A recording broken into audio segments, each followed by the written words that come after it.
আসসালামু আলাইকুম। সুখে থাকার জন্য ৫টি চাবিকাঠি। এই ৫টা উপদেশ যদি আপনি ফলো করতে পারেন, মানতে পারেন, ইনশাআল্লাহ আপনি সুখে থাকতে পারবেন।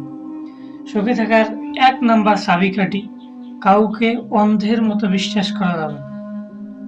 কাউকে একেবারে চোখ বন্ধ করে বিশ্বাস করবেন না। নিজেকে ছাড়া আর কাউকে অন্ধের মতো বিশ্বাস করবেন না ১ নাম্বার। ২ নাম্বার, বেশি টেনশন করবেন না। যে কিছু হয়ে যাক, যাই হয়ে যাক, মানে বেশি টেনশন করবেন না। কারণ টেনশনের কারণেই আপনি অসুখী হয়ে যেতে পারেন। অসুস্থতার মধ্যে পড়বেন এই টেনশনের কারণে। টেনশনের কারণে আপনার মাথার সমস্যা হবে, অনেক কিছু সমস্যা হতে পারে। এজন্য বেশি টেনশন করবেন না।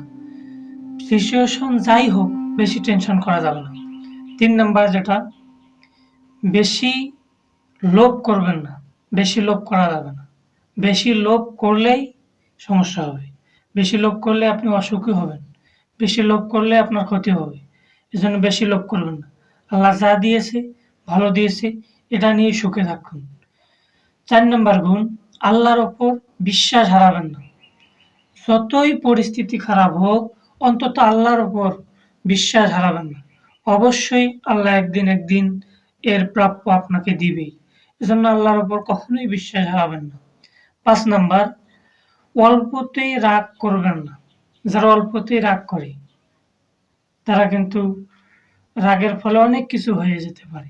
এজন্য অল্প কিছুতেই রাগ করবেন না। এই ৫টা টিপস যদি মানতে পারেন, ইনশাআল্লাহ আপনি সুখে থাকতে পারবেন। ধন্যবাদ সবাইকে। আসসালামু আলাইকুম।